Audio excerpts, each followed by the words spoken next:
Hey, Jerome. We talked the other day about stuff to clean up from week one to week two in the run game. Um, it looked like you guys were much more efficient. What do you think you guys did best from week one to week two? We honed in more on the game plan, players wise. So in the running back room, I can say that, we paid more attention to the details and made sure that we had what we had down. Thank you. All right, next question will go to Chris. Hey, Jerome, I just wanted to ask you, it seemed like you guys went a lot more heavy personnel against Jacksonville than the previous week. Was that sort of the game plan coming in because of, specific matchups that you guys saw, and how much did it benefit you in the run game on Sunday? Game plan was a game plan. Like I told you before, we're just gears in a major system. And, coach put us in places and put everybody in certain places to make the whole machine run. And week to week, we just follow our part of the machine. Also, second question, just that fourth down sweep play, kind of take me through that play and just I mean, when you got to the edge, were you sort of amazed at how much Jacksonville had sort of collapsed in on trying to take away the quarterback sneak? No, it was something we had practiced in practice, something that we knew was going to happen. And coach told me to expect it.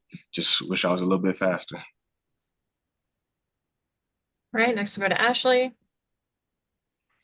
Yeah, Jerome, I was just gonna ask, can you like walk me through what you saw on that play there that you executed?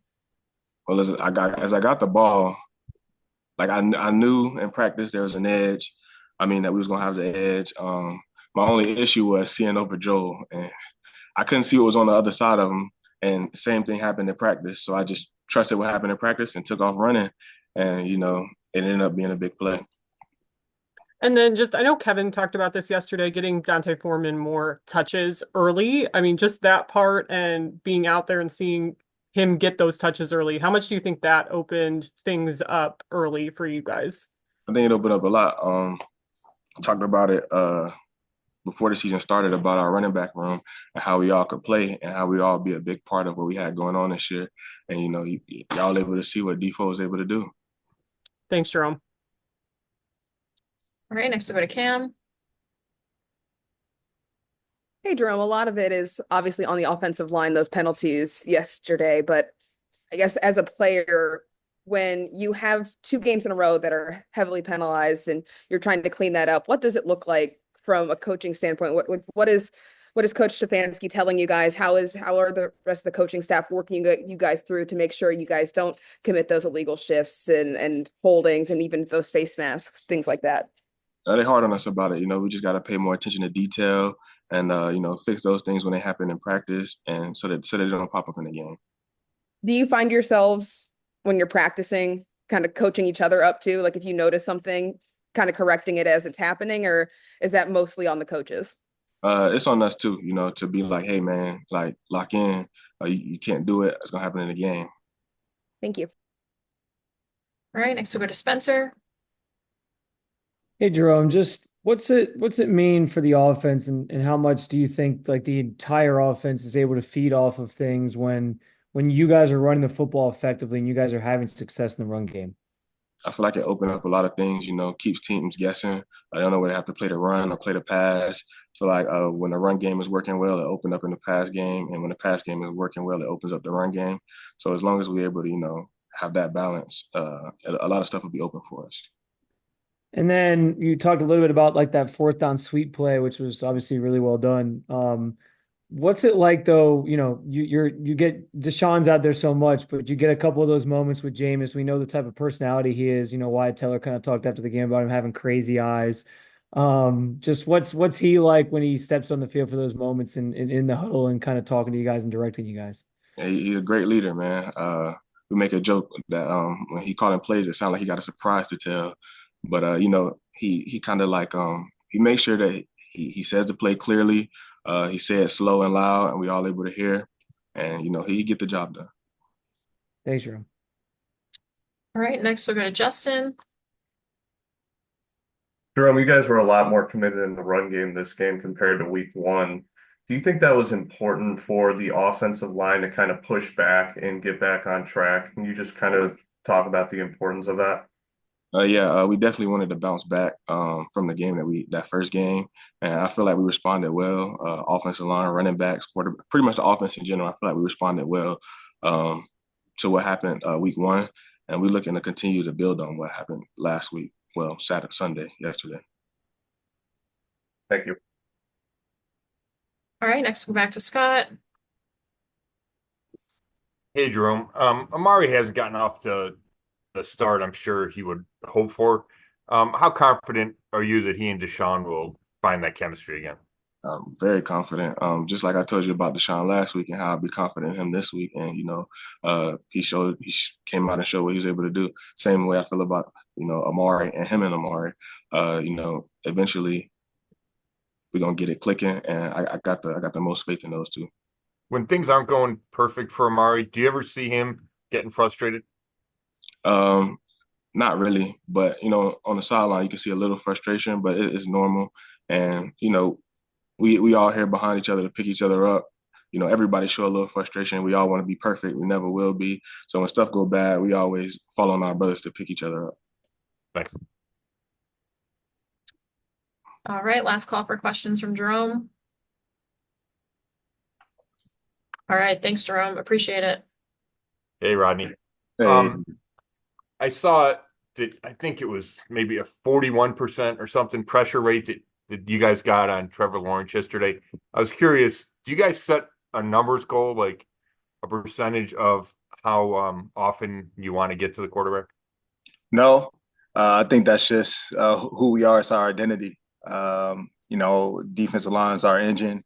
We're an attack style team. And so, every single play, we have it on our mind, to make the quarterback uncomfortable. That was one of the objectives this week was to disrupt the quarterback, make him feel uncomfortable. And I think, we did that a lot, which contributed to the win. Several sacks. I think we counted for maybe four or five of those. I'm sure a lot more pressures as well.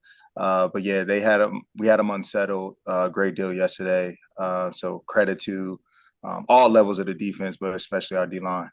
And we talked after the game about the depth of the secondary, and you had some guys playing yesterday. Specifically, Cam Mitchell. He had a bunch of snaps with Denzel not playing a ton. How did you think he did?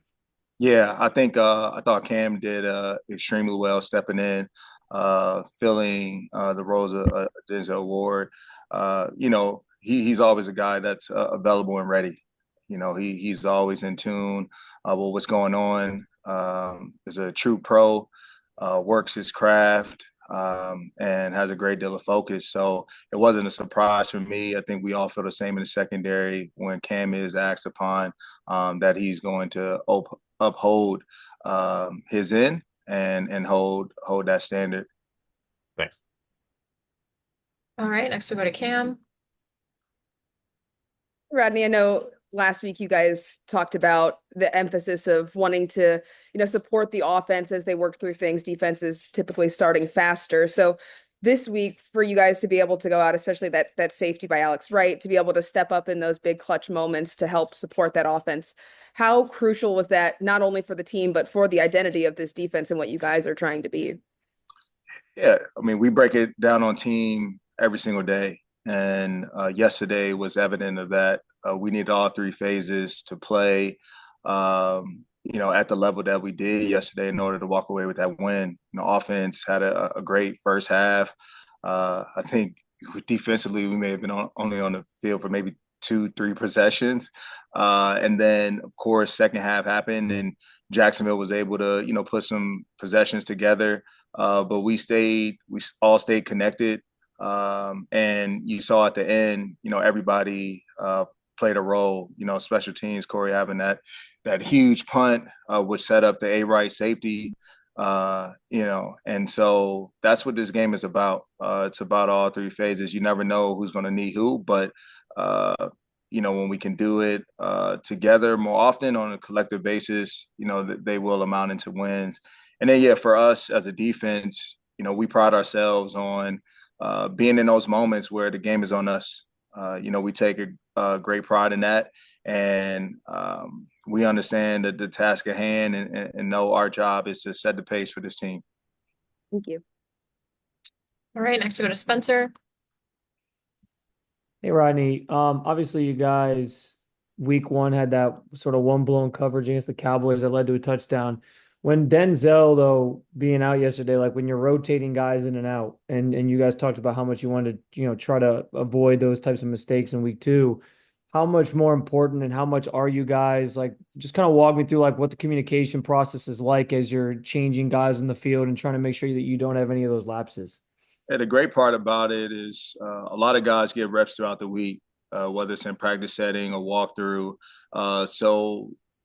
Truth being told, that isn't their first time hearing any of the communication that needs to go on. Everybody's held responsible to know their job and know completely. And so that's the one thing I love about, our room is that everybody's prepared. And you see it from the way, they show up on Wednesday, Thursdays, and Fridays, from the meeting room to the field, and then on Sundays. And so you never know when your number will be called, but you just have to be ready. And I've seen on countless, amount of times, everybody has been ready for their moment. So no need to emphasize communication a lot more in those settings when a guy like Ward goes down, because we all have trust in everybody that follows. Thanks, Rodney. Mm-hmm. All right, next we go to Ashley. Hey, Rod, just when you guys as a defense have a punter like Corey Bajorquez and you see him put that punt down, obviously that's been the norm for him since he's been here. Just how reassuring is it when you guys see him go out there, even if a drive doesn't end the way you guys want it offensively? Yeah, when you have a punter like Corey, it works in our favor, and he showed up big for us again on Sunday and made probably, I think he called it one of the best punts of his life, of his career, where he set us up for a very timely punt, and we know what happened after that. I think right before that play, I was telling Mike Ford, I'm like, Mike, I need you on this play, to go down, and Corey took it upon him. He must have felt some type of way and said, I'm just going to get it done myself, Rod. But, man, great guy. It doesn't surprise me because of the way he shows up and works every day. And then obviously just knowing that Denzel's fighting through the shoulder, Miles is fighting through something with his foot. Is that just kind of like a part of the mentality of this defense that you've seen, or I guess like identity develop over the last 2 years that you've been here, that guys are just going to kind of buck up and go through deal with whatever they're dealing with, I guess? Yeah, those are two great players for us. And I know they're going to do everything, possible to make sure that they're out there and available for their team. We've seen this, over time, if they aren't, then people are going to have to step up, and everybody has the trust in every single player that suits up for us. So, I'll just leave it at that. Thank you. All right, next we go to Jeff. Hey, Rodney, can you take us through that last Jacksonville drive? They had like a minute and a half almost, but you guys, how did that grow the intensity on that drive for you guys? It made it a little entertaining, I guess you would say, what transpired. But, we did our job, did what we need to do. Job is to prevent them from scoring. We're defending a touchdown. And so we came up with the victory. Guys were in the right spots, and executed effectively. So that last play in particular, how difficult it is to make sure that you guys don't get pass interference when that ball's up for grabs there in the end zone. It's just about having great poise, boxing your guy out, and then not allowing it to just be one guy that makes a play. We're all visual back there. And so on that play, you saw both M and Rocket do a great job at ensuring the tight end didn't catch it. Thank you. All right, next we go to Mary Kay. Yeah, hi, Rodney. Kevin Stefanski told us today that David Bell will have to undergo season-ending surgery on his dislocated hip. And I was just wondering, I'm guessing you probably got to know David pretty well over these past couple of years. Just how unfortunate is that for him? And what are some things that you saw in David in terms of his growth as a receiver this year? Yeah, it's very unfortunate what happened to David on Sunday, knowing that he had three crucial catches for us in that game, and that's what type of player David is. He's very consistent. He doesn't say much around the building, but he shows up and he works. And so he worked his butt off to recover from an injury that occurred during training camp. So he was available for us, and you saw a lot of his efforts show on Sunday, and of course it's just devastating that now his season will probably be over, but keep him in his prayers. But I know he's a guy that works extremely hard, so this is just a minor setback for a major comeback for David. All right, and last one from Cam. Rodney, I know a lot of the penalties were on the offense yesterday. There was some on defense, but as a veteran, what does a practice after a game like the last two, where you have way more penalties than you guys would like to have, what does a practice like that look like after that to try to clean that up? For us, it's just taking ownership of what's occurred over the past two games, understanding we can't harm ourselves. And when you want to be one of those few teams that exists at the end of the year, you can't allow those sort of plays to be the reason why. And we have full control over a lot of the penalties, and we took a look at it as a team today, and it was addressed, and it's something that one, we have to focus on. We have to do better, in the detail, and then we have to, just hold one another accountable. But I think everybody understands that the margin of error in this game is very small, and when you have penalties that unfortunately take away some of the great plays or put you in worse situations.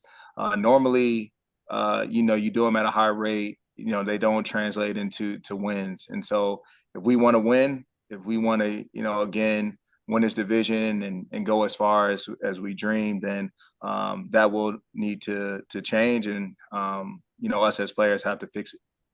Thanks, Rodney.